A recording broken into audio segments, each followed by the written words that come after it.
So I took the wheel yesterday, and kids had a blast with it. They just didn't even care what was on it. They just wanted to spin it. Had one little guy, he just sat there for like 5 minutes, just spinning and watching.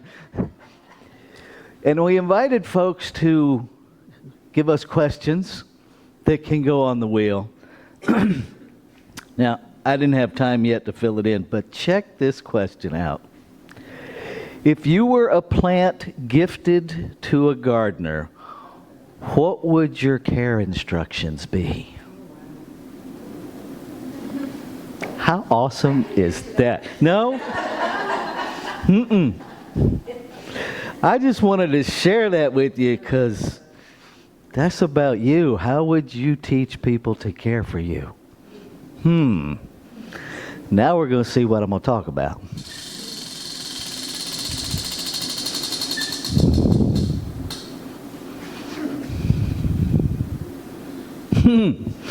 If love is all there is, where does evil come from?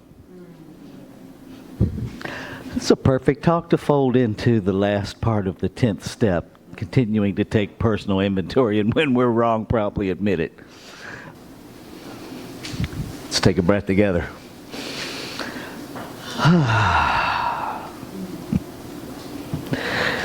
So today we're wrapping up, well, maybe do what I want you to do. There we go.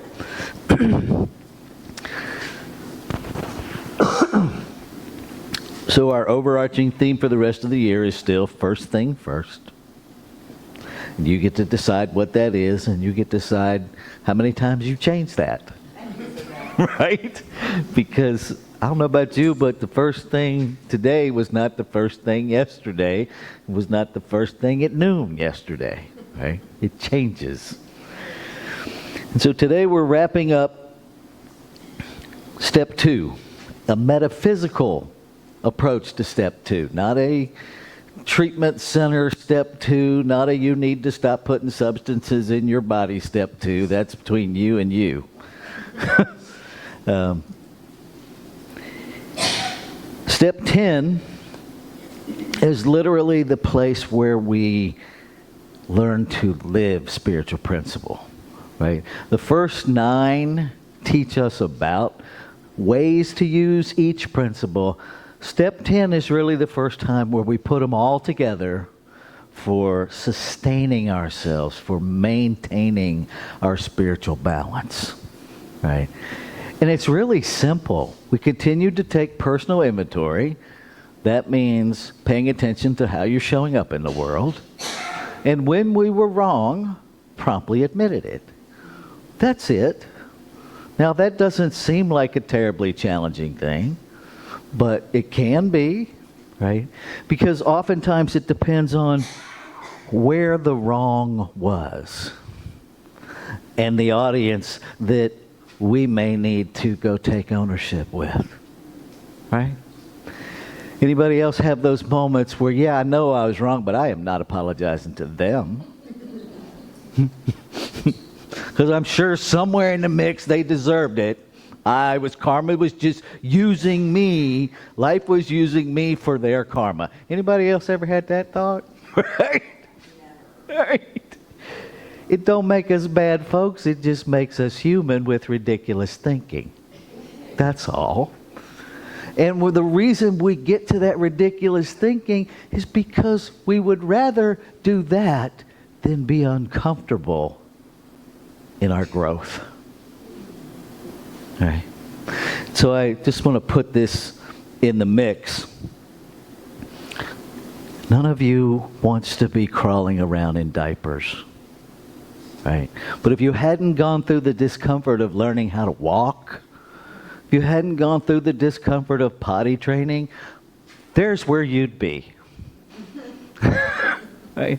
So perhaps it can be a reference point for you that discomfort's not so bad. There are benefits to growth. There are benefits. So this morning, we're not going to get into a whole lot of how-tos, but I want to take this back to the apologies that we need to do for ourselves, for our own thinking. Right? Because oftentimes we think, we continue to take personal inventory, and when we're wrong, we promptly admitted it. But that becomes about a practice of other people outside of ourselves. Right? What if you took personal inventory of your own thinking, and when you realized that your own thinking was hurting you, you made an amends to yourself? Right? Instead of, like our reading this morning, expecting other people to fix those things for you. All while we have that double standard. I love how he addressed that double standard that, I'm all like, I want to hold you all responsible, but I do this. Right? This whole thing of if love is all there is, where does evil come from? Lots of traditions define that in lots of different ways. Ultimately, it is the outpicturing of the use of consciousness as separation. It's really that simple. Because the sense of separation is the foundation for everything that we do at and to one another. The whole idea of separation gives permission for us to create a hierarchy. Can't have a hierarchy in one. Where's the different level in one? Right? Automatically, it's a level playing field. But when we go to a sense of separation, now I give myself permission to have power over, which means now there's someone in subjugation to me, and now we have invited this whole experience of evil. Because it's just a degree of how separation shows up. That's all it is. In the Jewish Kabbalah, the mystic arm of Judaism, they have this beautiful tree of life that where they have, and if I mispronounce this, I apologize preemptively, Sephirot or Sephirot, which are the emanations of the qualities of creation. And interestingly enough, on that tree of life, love and power are opposite each other. And what they're offering us is that these two things balance each other. And in ministerial school, we were asking this very question about evil. And I wrestled with it for 18 months. And when I studied Kabbalah, the Kabbalah, all of a sudden it made sense. Because if love and power balance one another, when they're out of balance, what shows up? Evil. Lust. Right? If there's too much on the love side, not enough on the power side, we get lust. Flip them the other way and the power is out of balance, we get evil. And we get chaos. Right? Trying to balance the two. And so we understand that, and Ernest Holmes addressed this. Right? We don't deny its presence, but we understand that it doesn't have its own power. The evil is showing up because consciousness, we set consciousness in motion with every thought, folks. Every thought. He also says in the 1926 edition, in our human selves we create nothing. We use creation. We set consciousness in motion, after which law, the doer of creation, takes over, and it plays out however it plays out. Right? That's why we teach, don't get attached to the outcome, because you don't get to control that. We teach people to stop scripting an outcome and talk about what you want to experience. Because if you want to experience more joy in your life, that can happen in a lot of ways. And if we only want it in the way we can see it, we're our own limitation. Because the only thing your brain can give you, folks, is something from the past. Your brain is a repository of past experience. So the best you can get from memory is a repeat of something. Nothing new. Law gives us something new. Law gives us those moments that we've never had before, that sometimes strike us as profoundly ridiculous. Right? I mean, yesterday, I'm doing soundtracks for Felicia, and all of a sudden I'm tearing up, and I have no explanation as to why. And what I realized was, as impossible as it is biologically, I sat there feeling like an incredibly proud father. Now, nowhere in my brain could I have ever had that experience, because I'd never had it before, so I didn't have a reference for it. So if we just open up, we get to be amazed that, wow, that's really kind of cool, right? Evil happens because we forget who we are. Evil happens because we attribute power to other people they don't have. Right? No politician has more power than you. They have a different platform. They have a microphone turned up louder. Right? But they don't have any more power than you. And when we forget that there's one power, we become part of creating evil that we want to get rid of. And we forget that. Right? The minute we split and start the them conversation, those people, right? We are participating in some degree of this process of evil. We don't see it as that because we see evil in degrees. Right? We see it in degrees. And the degrees that we're participating in, that's not evil. It's perception, it's opinion, it's all kinds of things. Right? But it is. And it furthers it. If you're a social media person, every time you rant about what you hate, you feed it. You fertilize it. You give it free advertisement. I got 3,000 people on my Facebook page. I'm not going to put something on there that I hate, because why would I activate that in 3,000 more minds? Why would I do that? Talk about what you want. Activate that. But we're so locked into our own self-righteous hatred and our own justification of our side of the division, right, that we ignore that we're participating in the problem.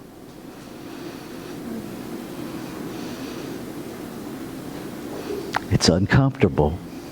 But when we're wrong, we can promptly admit it. And sometimes the best amend is to simply stop. Just stop doing it.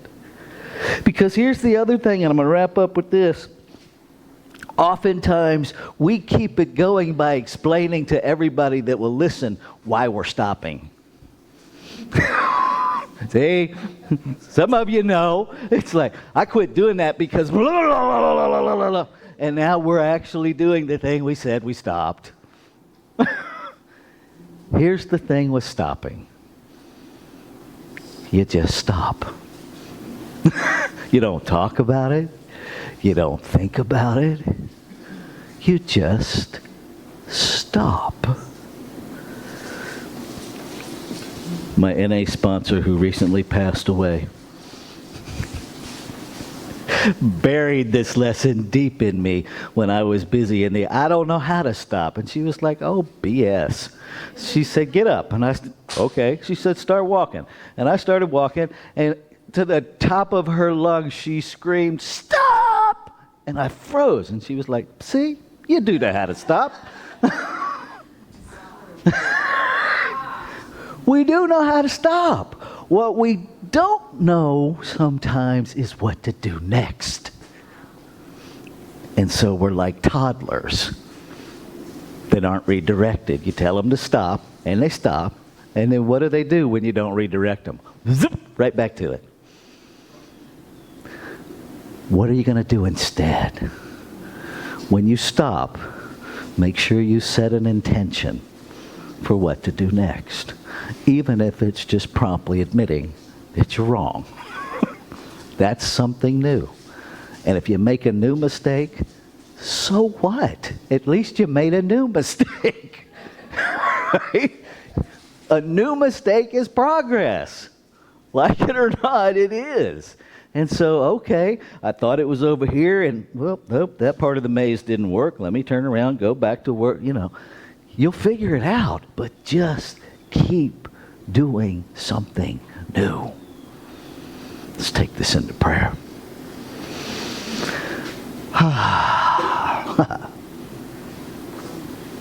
In this moment, I recognize there is one power, one presence, one love, one life, one peace, one creation, one consciousness, one. And in one there can be no separation. By whatever name we know it, no one name can speak to all that it is.